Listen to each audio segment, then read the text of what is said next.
Hey, it's Katie Phang on the Katie Phang News Channel in partnership with Midas Touch. I know that you didn't miss this from cosplay Kristi Noem yesterday in a congressional hearing. Take a listen. So, Secretary Noem, what is habeas corpus? Well, habeas corpus is a constitutional right that the president has to be able to remove people from this country and suspend their right to. Let me stop you, ma'am. Suspend their habeas right corpus, excuse me, that's incorrect. President habeas Lincoln corpus, used it. Excuse me. Habeas corpus is the legal principle that requires that the government provide a public reason for detaining and imprisoning people. If not for that protection, the government could simply arrest people, including American citizens, and hold them indefinitely for no reason. Habeas corpus is the foundational right that separates free societies like America from police states like North Korea. As a senator from the live free or die state, this matters a lot to me and my constituents and to all Americans. So, Secretary Noem, do you support the core protection that habeas corpus provides, that the government must provide a public reason in order to detain and imprison someone? Yeah, I support habeas corpus. I also recognize that the president of the United States has the authority under the Constitution to decide if it should be suspended or not. It has never Let us be clear, though, it has never been done. It has never been done without approval of Congress. Even Abraham Lincoln got retroactive approval from Congress. So the first question is the following. Is Kristi Noem just stupid and she doesn't know the law? There's a whole body of evidence that would suggest that that's the truth. But you notice in the later part of her answer that she says that the president has the ability to suspend habeas corpus. And so she lets the cat out of the bag that she does know what habeas corpus is. She just doesn't give a shit as to the legality of it. So I thought I'd take a few moments today to let us go back to law school, but I'll see the practical implications of why you should care about habeas corpus. So habeas corpus is also known as, quote, the great writ of liberty. And I'm going to put up a definition for you guys to check out right now because I think it's worth looking at.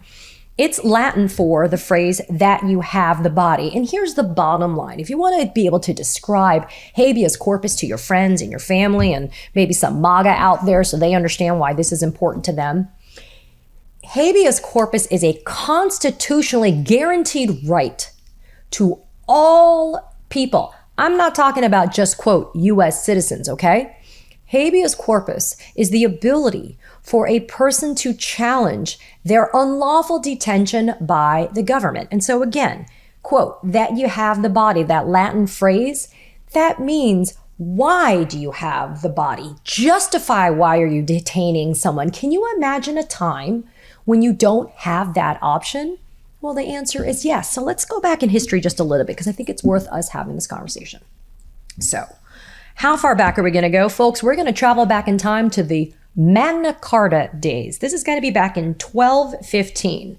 And it couldn't be any clearer, the one I'm about to read to you right now. Quote, no man shall be arrested or imprisoned except by the lawful judgment of his peers and by the law of the land.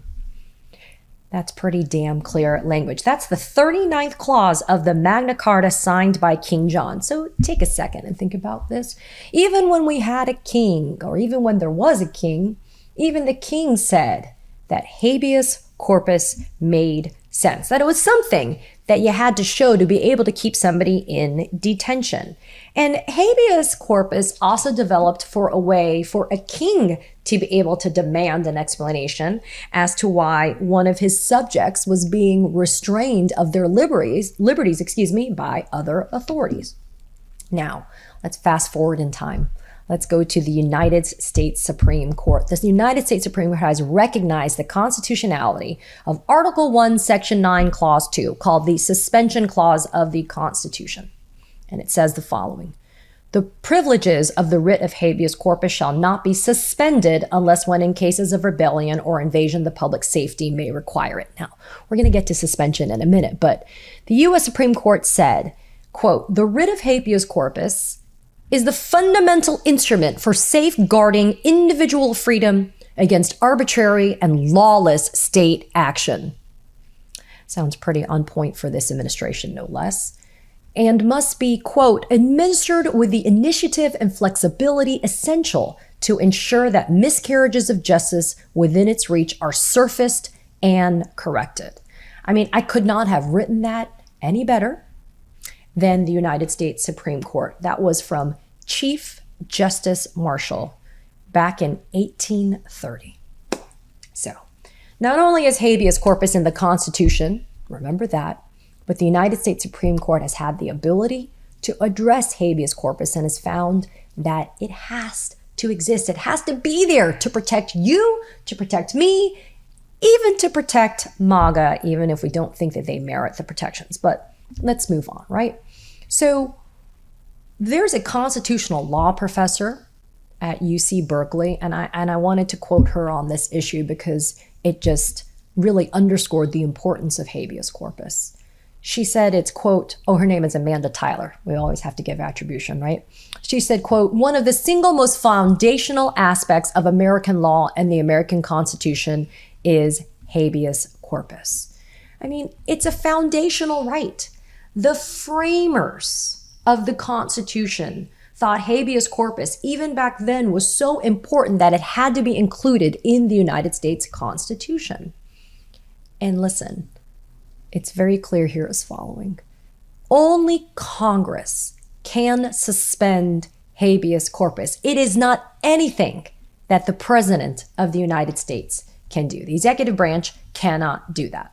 So let's also talk about why habeas corpus is such an important context or concept that is relevant as we have this conversation today. So why is the phrase habeas corpus so prevalent in the discourse the last few months? Well, like most things, we can place the blame squarely at the feet of convicted felon Donald Trump. Why? Because on March 15th, Donald Trump issued the following proclamation entitled, quote, Invocation of the Alien Enemies Act regarding the invasion of the United States by Tren de Aragua.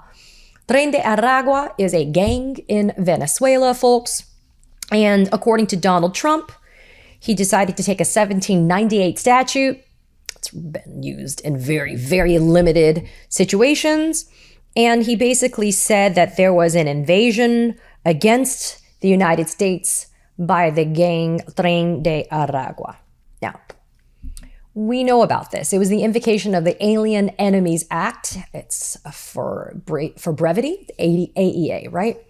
And so the president's proclamation by invoking the AEA has now been used as a blanket justification to be able to kidnap people from American soil and remove them into jurisdictions abroad, and to allow now the Department of Justice and the federal government under Donald Trump to say, sorry, we don't have jurisdiction over them because they're no longer on U.S. soil. So now habeas corpus has now been popping up because federal courts have said that habeas corpus is the relief. It is the way by which people that have been improperly detained by the federal government under Trump are able to seek their release from detention because it forces the government to have to justify why they've detained these people in the first place. And remember how we talked about a few minutes ago that you don't have to be only a United States citizen to be able to invoke habeas corpus. There's nothing in the language of it that says you have to be a U.S. citizen. So when somebody tells you that you got to be a U.S. citizen to get habeas corpus, the answer is no, you're wrong. You tell them you heard from Katie Phang, who's a real lawyer, that you don't have to be a U.S. citizen. So now, what ends up happening, though, is Donald Trump has made the following argument. He says that it is my role as the president to be able to say that the United States is at war or facing an invasion or predatory incursion, and that's within my exclusive jurisdiction or discretion, to be able to declare. But let me be very clear. Since the invocation of the AEA by Donald Trump in March of this year, in 2025, there have been at least 3 federal judges who have said that his invocation of the AEA has been improper. Why? Because they have not found that there has been an invasion or predatory incursion. Now, 3 judges. One is James Boasberg. We know him. He's a favorite of ours, DC District Court Chief Judge. He previously was the one who was holding the administration's feet to the fire to have them justify why they let planes take off and go to El Salvador, to that horrific prison, CCOT, and to take people like Kilmar Abrego Garcia and others. And so that is the judge in the DC District Court. And he said, quote, simply because a legal claim implicates foreign affairs or national security does not mean that the political question doctrine places it beyond judicial cognizance. So let's break this down, okay, folks? What he's saying is there is this idea that certain things by the executive should not be able to be questioned in court. Meaning, the executive should be able to do stuff within its discretion, and the judiciary should not be able to question it or challenge it in any way. So it ends up being something called a political question doctrine, meaning, can you take something that is within the purview of the executive and allow the judiciary to make a decision on whether or not it's proper or not? Trump has taken the position that I am the king. No thanks to Supreme Court, right? I am the king. I can make these declarations. We are at war, or we're being invaded, or there's a predatory incursion by Tren de Aragua. So I've invoked AEA, which means what? Which means I can just kidnap people and take them away. And now we have members of the judiciary that are brave and bold, and they're abiding by the rule of law, and they're saying, no, that is not the case. You cannot say that those decisions by the president are beyond the scope of a judicial, judicial review. Now, we don't have a declared war, folks. It's not like you slept through it and it happened. Congress has not declared war with Venezuela. 1. 2, there have now been declassified memos in the national security intel space that have revealed that despite what Trump, Marco Rubio, Kristi Noem, anybody wants to tell you, there is no evidence that Tren de Aragua, the gang in Venezuela, is being directed and controlled by the Maduro regime. The government in Venezuela is not controlling that gang. That government is not telling the gang to go in some type of invasion way into the United States to be able to wreak havoc, to run amok, and to commit criminal activity in the United States. Then there's another judge. There is a judge, and we have to give these people flowers, right? This is Judge Rodriguez in the Southern District of Texas. Judge Rodriguez has also found that the court retains authority to construe the Alien Enemies Act's terms and determine whether the announced basis for the proclamation properly invokes the statute. In other words, hey, Trump, you can't just say it's the AEA and you can't just kidnap people. Actually, we as judges, we have the ability to review what you've done. Then there's another judge, Judge Charlotte Sweeney in the District of Colorado. Judge Charlotte Sweeney wrote that the government asserting that the AEA, the preconditions to be able to invoke the AEA are satisfied, well, you know what? The idea that we're not allowed to review that is, quote, nonsense. You gotta leave it up to a female judge to say it, and succinctly in one word, nonsense. Now, we always present all the information to you here on this channel. There has been so far one judge. This is Judge Haynes in the Western District of Pennsylvania. Judge Haynes has said that presidents must make the case as to whether or not the AEA is invoked, but the courts are expected to trust that the president's statement is grounded in facts that perhaps we may not be able to see. Now, let's stop for a second. Let's be commonsensical here, right?